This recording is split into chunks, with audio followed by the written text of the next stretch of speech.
Hello everyone, আমি সৃঞ্জয় চলে এলাম আর একটা নতুন ভিডিও নিয়ে। এবং এই ভিডিওটাতে বন্ধুরা একটা সুন্দর পোস্ট নিয়ে কথা বলবো। বন্ধুরা, এই পোস্টটা করেছে এম মাহিম ভাই। এম মাহিম ভাইয়ের প্রচুর পোস্ট আছে এরকম, যে পোস্টগুলো দারুণ হয় এবং সত্যি কথা বলতে মেগাস্টার শাকিব খানকে নিয়ে রীতিমতো রিসার্চ করে এম মাহিম ভাই। এত সুন্দরভাবে পোস্টগুলো লেখেন।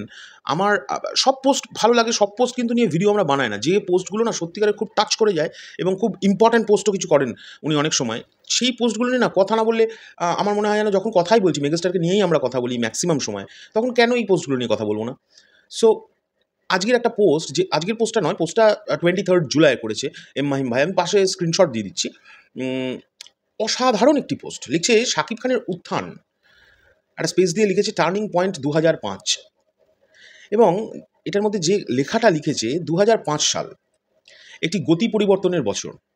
প্রতিদ্বন্দ্বিতার চাপে প্রতিভার প্রমাণ দেওয়ার মরিয়া চেষ্টায় ছিলেন শাকিব খান। আচ্ছা, এটা রিডিং পড়ার আগে বলে দিই, আমি তো একটু চোখে কম দেখি, তাই অনেক সময় ঘট করে না লাইন ঘুলিয়ে যায় মাঝে মাঝে, তাই একটু দাঁড়িয়ে যায়। তো এরকম যদি হয়ে যায় কিছু মনে করো না, নিজেদের গুণে আমাকে মাফ করে নিও। আমি চেষ্টা করি সবসময় আমার যেগুলো ভালো লাগে সেইগুলোর উপরে ভিডিও করার। আমি পৌশালীর মতো অত ভালো ভিডিও বানাতে পারি না, তোমরা সকলেই জানো। তো চলো লেট স্টার্ট। আবার একবার পড়ি। হ্যাঁ, 2005 সাল একটি গতি পরিবর্তনের বছর। প্রতিদ্বন্দ্বিতার চাপে প্রতিভার প্রমাণ দেওয়ার মরিয়া চেষ্টায় ছিলেন শাকিব খান। এই বছরের 1 জুলাই মুক্তি পায় হাসিবুল ইসলাম মিজান পরিচালিত আমার স্বপ্ন তুমি। শাবনূর ও ফিরদৌসের মতো প্রতিষ্ঠিত তারকার পাশে দাঁড়িয়ে শাকিব খান প্রমাণ করেন তিনি শুধু নবাগত নন, তিনি সম্ভাবনাময়ের চেয়েও বেশি কিছু। জাদুকরী অভিনয়ের জন্য প্রশংসা ধেয়ে আসে তাঁর দিকে। বক্স অফিসেও সাড়া ফেলে সিনেমাটি। এর কিছুদিন পর 19 জুলাই মুক্তি পায় এম এ রহিম পরিচালিত সিটি টেরার, ঢাকা শহরের কাল্পনিক সন্ত্রাসী কর্মকাণ্ডকে ঘিরে নির্মিত থ্রিলারধর্মী চলচ্চিত্র। শক্তিমান নায়ক মান্নার সঙ্গে স্ক্রিন শেয়ার করে ক্লাইম্যাক্স দৃশ্যে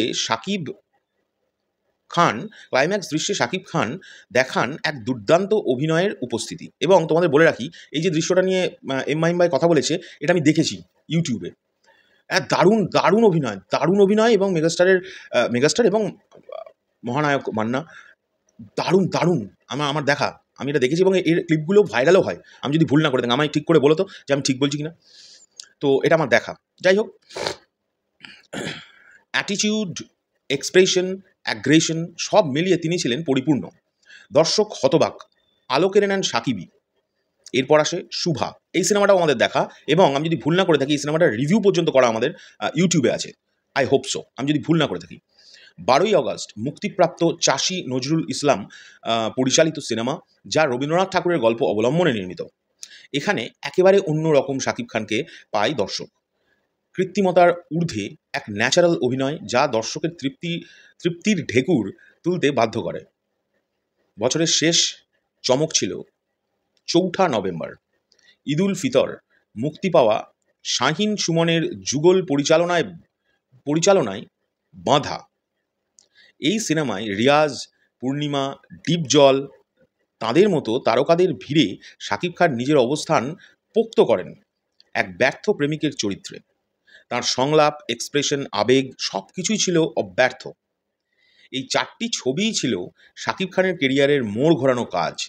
একের পর এক সফল ছবির মাধ্যমে তিনি ধীরে ধীরে নিজেকে প্রতিষ্ঠিত করেন জনপ্রিয়তার প্রথম সারিতে। সে সময় রিয়াজ, ফিরদৌসের সঙ্গে সমকক্ষ হয়ে ওঠেন তিনি।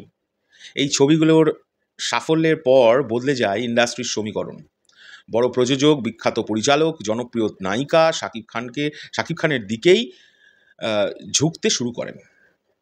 শাকিব হয়ে ওঠেন ইন্ডাস্ট্রির নতুন মুখ নয়, নতুন নির্ভরতা।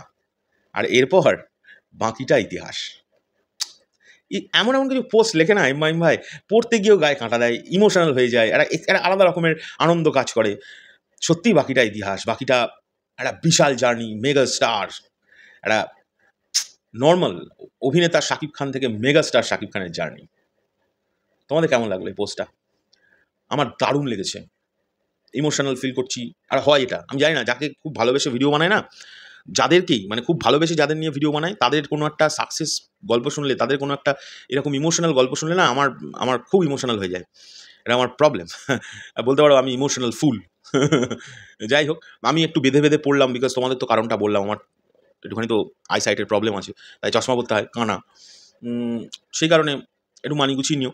বাট যেটা পড়লাম সেটা খুব মন দিয়ে পড়লাম, মন থেকে পড়লাম। আর এম মাহিম ভাইয়ের এই পোস্ট, এরকম অনেক পোস্ট আছে। এম মাহিম ভাই দারুণ দারুণ পোস্ট। আমার তো মনে হয় উনি ওনার কাছে রিসার্চ পেপার আছে মেগাস্টারের, আর কারোর কাছে নেই। আমি খুব লক্ষ্য করে দেখেছি, মানে ওনার পোস্টগুলো, এম মাহিম ভাইয়ের পোস্টগুলো না সব সময় ডিফারেন্ট, সব সময় ডিফারেন্ট, এবং দারুণ দারুণ লেখা লেখে। যে প্রত্যেকটার কথা বলছি না কিন্তু, ম্যাক্সিমাম পোস্টের লেখা দারুণ, যেগুলো মেগাস্টারকে নিয়ে লেখে। এটা কিন্তু সিরিয়াসলি। তা আর কি বলবো, এই হলো বিষয়। এবং যে ছবিটা ইউজ করেছে মেগাস্টার, একদম একটা ইয়াং কালের ছবি, এখনও ইয়াংই লাগে। বয়স তো চেঞ্জ হচ্ছে না, যত বয়স বাড়ছে ওনার তত বয়স কমছে মনে হচ্ছে। তো যাই হোক, তোমাদের এই ভিডিওটা কেমন লাগলো অবশ্যই কমেন্ট করে জানাবে। যদি কোনো ভুল ভাল কিছু বলে ফেলি, নিজ গুণে মাফ করো। কোনো কিছু যদি ভুল ত্রুটি চোখে পড়ে সেটা কমেন্ট করে জানিও। আর ভিডিও ভালো লেগে থাকলে অবশ্যই বন্ধুদের সঙ্গে শেয়ার করো, লাইক করো। এখন আবার ইউটিউবে নতুন একটা জিনিস এসেছে, হাইপ, সেটাও করে দিও। তা এখনকার জন্য চললাম, পরবর্তী ভিডিও নিয়ে খুব শিগগিরই দেখা হচ্ছে। টাটা।